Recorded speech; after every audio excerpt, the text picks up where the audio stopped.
मुख्यमंत्री पुष्कर सिंह धामी ने आज कैंप कार्यालय में council on energy environment and water यानी CEEW द्वारा तैयार सौर जागरूकता स्मारिका पुस्तिका का विमोचन किया है। इस दौरान मुख्यमंत्री ने कहा कि ये पहल उत्तराखंड के हरित, आत्मनिर्भर और उज्जवल भविष्य की दिशा में महत्वपूर्ण कदम है। उन्होंने कहा कि जलवायु परिवर्तन और ऊर्जा संकट के दौर में सौर ऊर्जा आने वाली पीढ़ियों के सुरक्षित भविष्य की आवश्यकता बन चुकी है।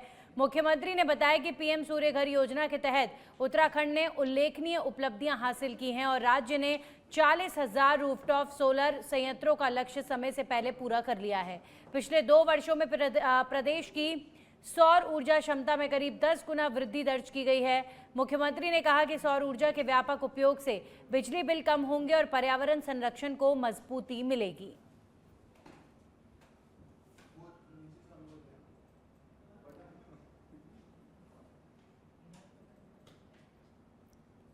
तो 2 वर्षों से सौर ऊर्जा क्षमता में 10 गुना की वृद्धि CM पुष्कर सिंह धामी के नेतृत्व में हुई है। 290 मेगावाट स्थापित लक्ष्य CM धामी ने सौर ऊर्जा पुस्तिका का इस दौरान विमोचन भी किया है। उत्तराखंड में सौर ऊर्जा अभियान को नई रफ्तार मिलती हुई नजर आ रही है। PM सूर्य घर योजना में राज्य ने हासिल की बड़ी उपलब्धि। तो 2 वर्षों में सौर ऊर्जा की क्षमता 10 गुना वृद्धि के साथ आगे बढ़ती हुई 290 मेगावाट रूफटॉप सौर ऊर्जा संयंत्र स्थापित किए जा चुके हैं और ये बड़ी उपलब्धि हम इसे कह सकते हैं उत्तराखंड सरकार की। मुख्यमंत्री ने इस दौरान कहा है कि सौर ऊर्जा के व्यापक उपयोग से बिजली बिल कम होंगे और पर्यावरण संरक्षण को मजबूती भी मिलेगी। यहाँ भी देखते हैं हम लोगों ने चर्चा भी करी है किस प्रकार से हीट वेव चल रही है। ऐसे समय में सौर ऊर्जा केवल एक विकल्प नहीं है, बल्कि आने वाली जनरेशन के लिए उनके फ्यूचर के लिए एक बहुत ही आवश्यकता भी बन चुकी है।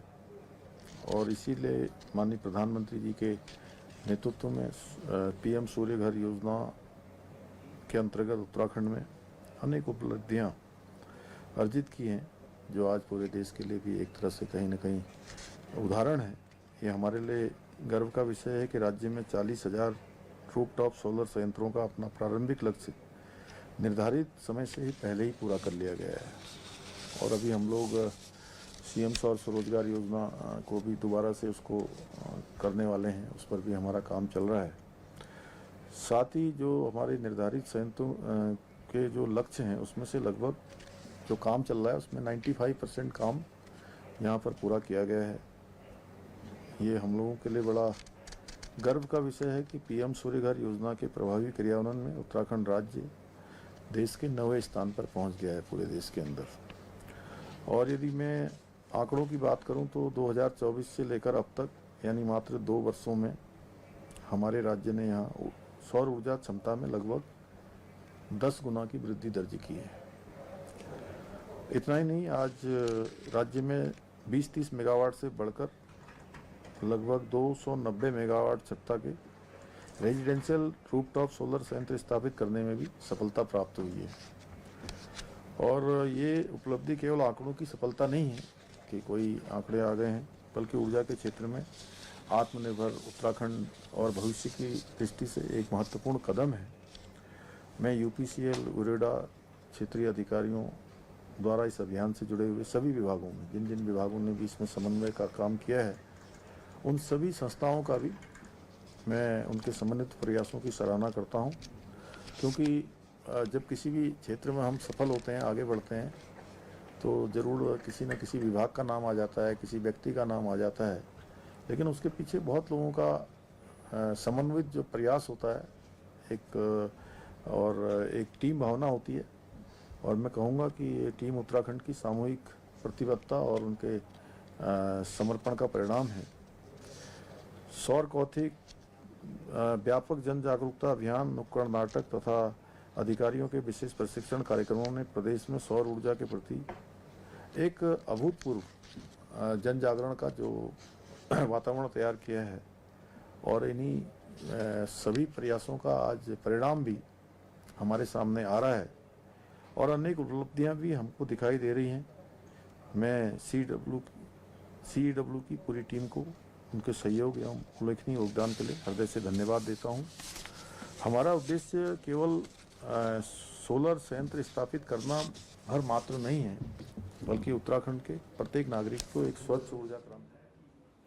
वहीं देहरादून में भाजपा के राष्ट्रीय अध्यक्ष नितिन नवीन के प्रस्तावित उत्तराखंड दौरे को लेकर संगठन और सरकार ने तैयारियां तेज कर दी हैं। मुख्यमंत्री आवास में आयोजित अहम रणनीतिक बैठक में पूरे दौरे की रूपरेखा पर विस्तार से चर्चा की गई।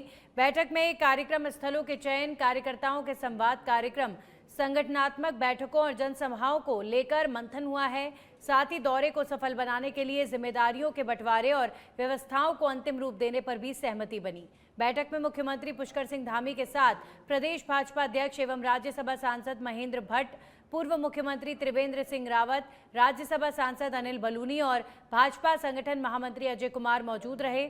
नेताओं ने तय किया कि राष्ट्रीय अध्यक्ष का दौरा संगठन को मजबूती देने और जमीनी कार्यकर्ताओं से सीधा संवाद स्थापित करने पर केंद्रित रहेगा।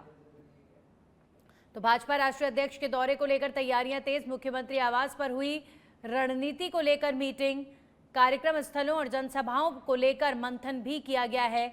ये उस मीटिंग की तस्वीरें, सीएम पुष्कर सिंह धामी के नेतृत्व में हुई मीटिंग की तस्वीरें इस वक्त आप देख रहे हैं। कार्यकर्ताओं से संवाद पर विशेष फोकस रहेगा। उत्तरकाशी के गौड़साली गांव में एक आवासीय मकान में भीषण आग लगने की सूचना पर एसडीआरएफ टीम तुरंत मौके पर पहुंची। उप निरीक्षक गब्बर सिंह के नेतृत्व में एसडीआरएफ जवानों ने फायर सर्विस, पुलिस और ग्रामीणों के साथ मिलकर राहत और अग्निशमन कार्य शुरू किया। त्वरित कार्रवाई के चलते आग पर समय रहते काबू पा लिया गया और आसपास के मकानों को सुरक्षित बचा लिया गया। हालांकि इस हादसे में एक गाय और एक बछड़ा जल गए हैं। प्रभावित मकान ग्राम गौड़साली निवासी देवेंद्र सिंह रावत का बताया जा रहा है। संयुक्त प्रयासों से एक बड़ा हादसा टल गया। उत्तरकाशी में एक मकान में लगी आग, एसडीआरएफ की टीम तत्परता के साथ वहां पर पहुंची। आसपास के मकानों को सुरक्षित बचा लिया गया। समय रहते आग पर काबू पा लिया गया, अन्यथा बड़ी घटना भी हो सकती थी। एक गाय और एक बछड़ा जरूर इस घटना में जल गए हैं। एसडीआरएफ, फायर सर्विस और पुलिस ने संयुक्त राहत अभियान चलाते हुए इस आगजनी पर समय रहते कंट्रोल किया।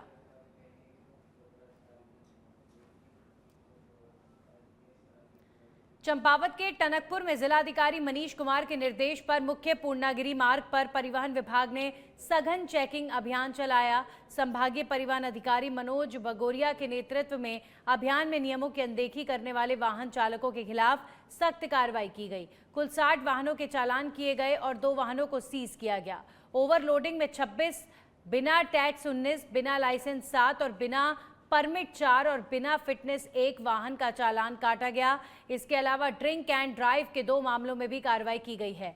अभियान के दौरान पुलिस के सहयोग से सड़क सुरक्षा और यातायात नियमों पर जागरूकता अभियान भी चलाया गया।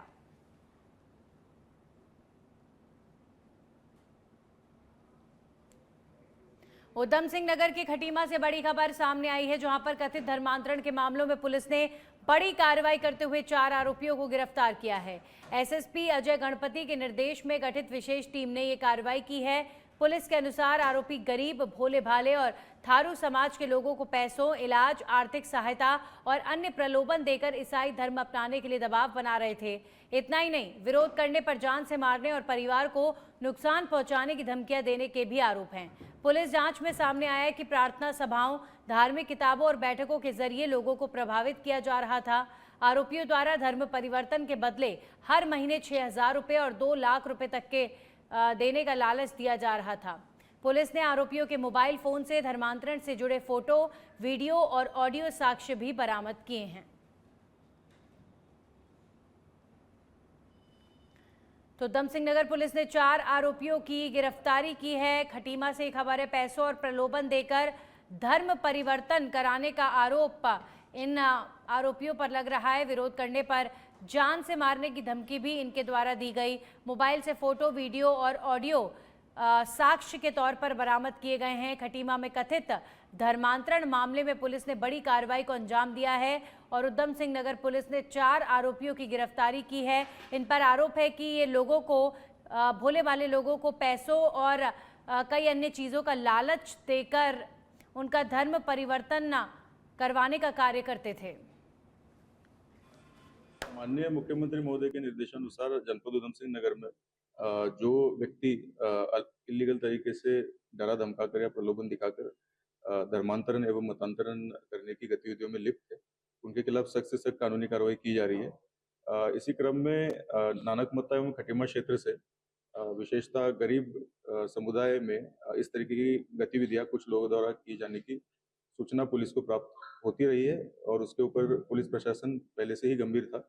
जिस क्रम में 4 व्यक्तियों द्वारा हमें पूर्व में शिकायती प्रार्थना पत्र प्रेषित किया जा चुका था, जिसमें 3 मुकदमे खटीमा थाने में पंजीकृत किए जा चुके, 1 मुकदमा नानकमत्ता थाने में पंजीकृत किया जा चुका है, जिसमें से 2 मुकदमों में कुल 4 व्यक्तियों की गिरफ्तारी पुलिस ने आज सुनिश्चित की है, जिसमें एक व्यक्ति जिसका नाम दान सिंह राणा है, इसकी गिरफ्तारी 151/26 जो मुकदमा है खटीमा थाने का उसमें सुनिश्चित की गई है तथा अन्य 3 अपराधी जिसमें एक महिला का भी समावेश है, उनकी गिरफ्तारी 139/26 मुकदमे में की जाएगी।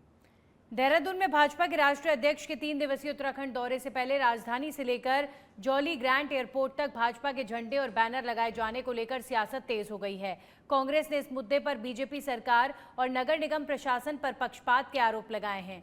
प्रदेश कांग्रेस अध्यक्ष गणेश गोदियाल ने कहा कि आखिर प्रशासन के नियम अब कहां चले गए हैं। उन्होंने आरोप लगाया कि कांग्रेस के कार्यक्रमों के दौरान नगर निगम सख्ती दिखाते हुए पोस्टर और बैनर हटवा देता है, लेकिन बीजेपी के कार्यक्रम में नियमों को नजरअंदाज किया जा रहा है।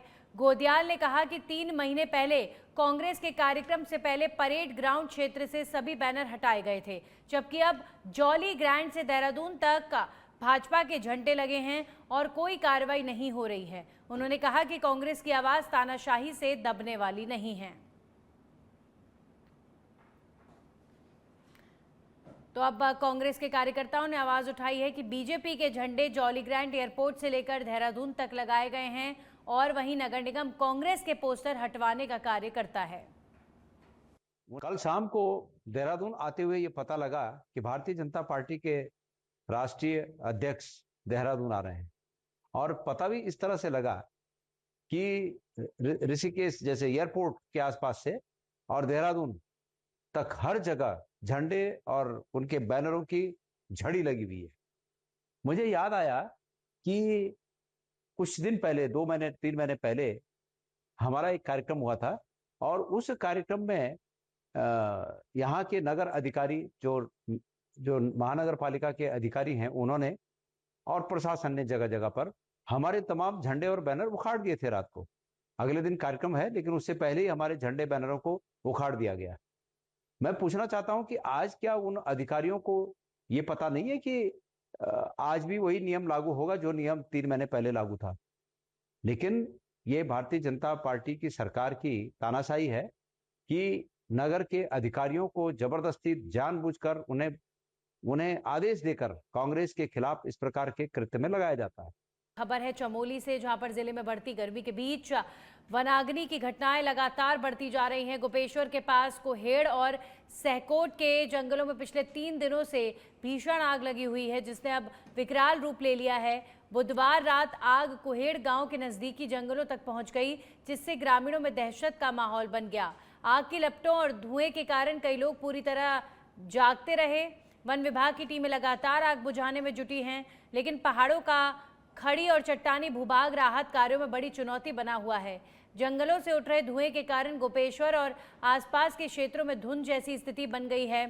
धुएं से लोगों को सांस लेने में परेशानी हो रही है, खासकर बुजुर्गों और बच्चों को अधिक दिक्कतों का सामना करना पड़ रहा है।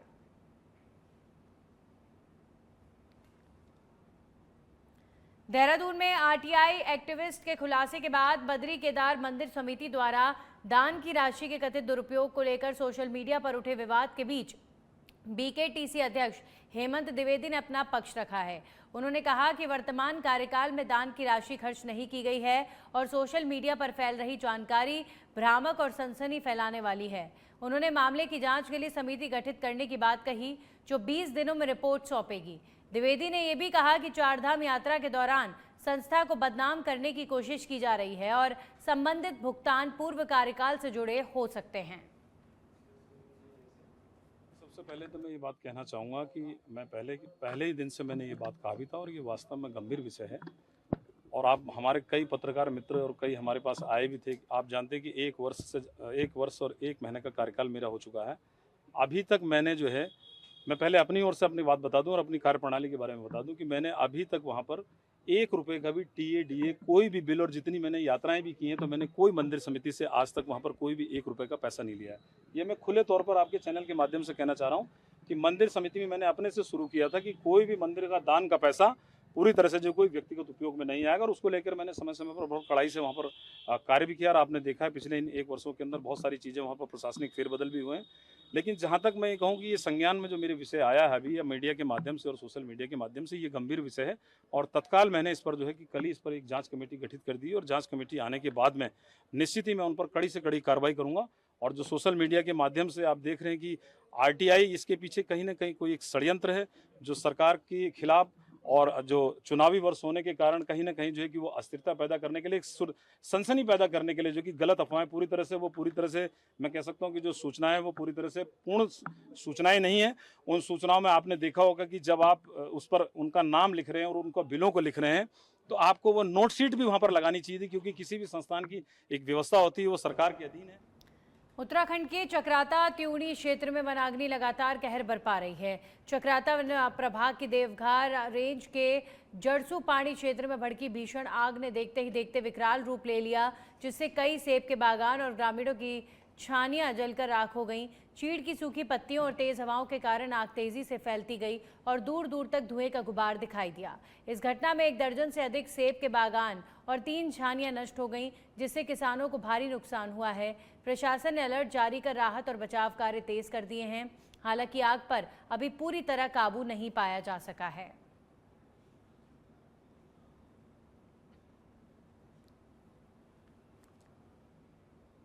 देहरादून के कोतवाली नगर क्षेत्र में नकबजनी की घटना का पुलिस ने अनावरण करते हुए एक महिला चोर को चोरी के माल के साथ गिरफ्तार किया है।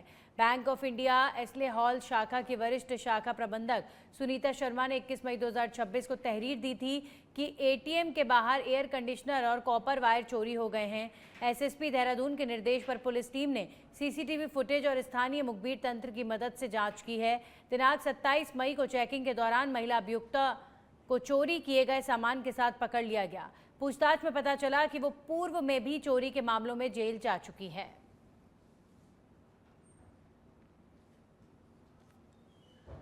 मसूरी देहरादून मार्ग पर गज्जी बैंड के पास गुरुवार को बड़ा सड़क हादसा हुआ, जहां पर पानी की टैंकर अनियंत्रित होकर करीब 50 मीटर गहरी खाई में गिर गया।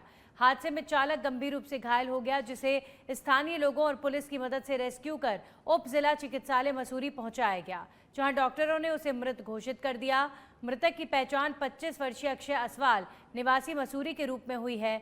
बताया जा रहा है कि टैंकर मसूरी झील से पानी भरकर लौट रहा था, तभी चालक नियंत्रण खो बैठा। पुलिस ने मामले की जांच शुरू कर दी है।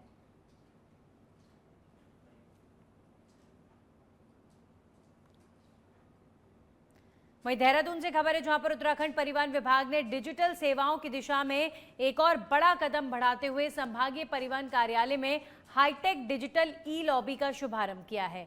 इस आधुनिक सुविधा का लोकार्पण प्रदेश के परिवहन मंत्री प्रदीप बत्रा ने किया। इस मौके पर मंत्री प्रदीप बत्रा ने कहा कि डिजिटल इंडिया के विजन को धरातल पर उतारने के लिए उत्तराखंड सरकार लगातार जन सुविधाओं को आधुनिक और पारदर्शी बना रहा है। उन्होंने कहा कि हाईटेक डिजिटल ई लॉबी नागरिकों को तेज, सरल और तकनीक आधारित सेवाएं उपलब्ध कराने में मील का पत्थर साबित होगी। परिवहन विभाग की इस नई पहल से आम लोगों को कई सेवाएं एक ही स्थान पर डिजिटल माध्यम से आसानी से मिल सकेंगी। विभाग का उद्देश्य लोगों का समय बचाने के साथ साथ सेवाओं में पारदर्शिता और कार्यकुशलता बढ़ाना है।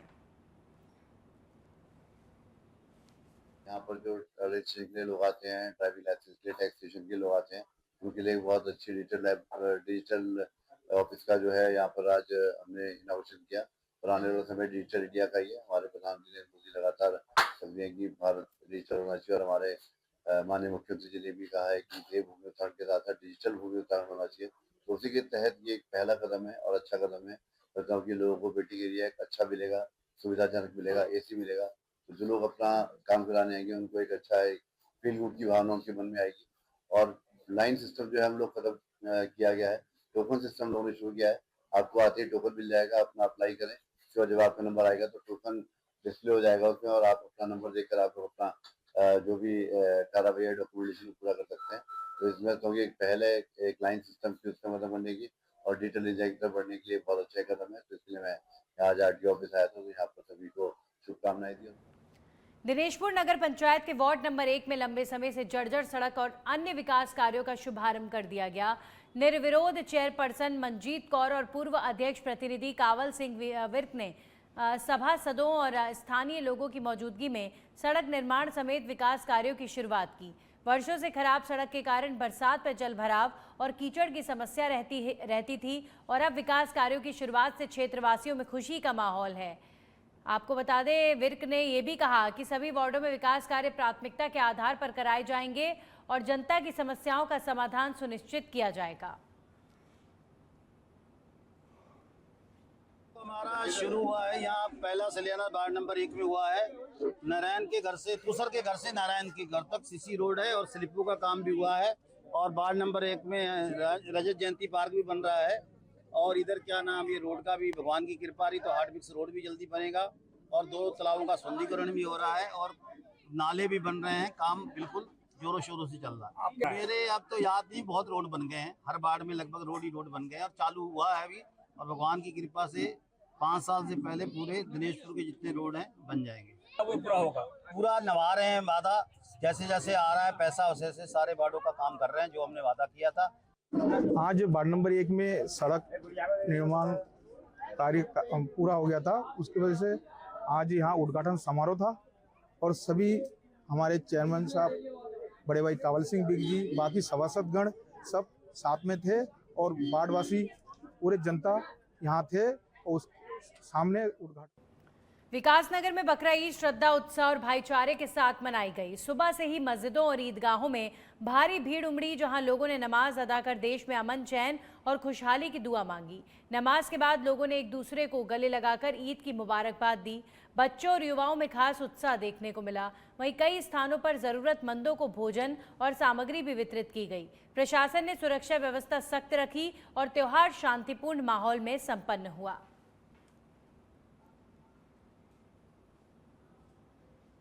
चंपावत में 12वें अंतर्राष्ट्रीय योग दिवस 2026 के काउंटडाउन कार्यक्रम के तहत जिला आयुर्वेदिक एवं यूनानी विभाग द्वारा विशेष ऑनलाइन योग सत्र का आयोजन किया गया।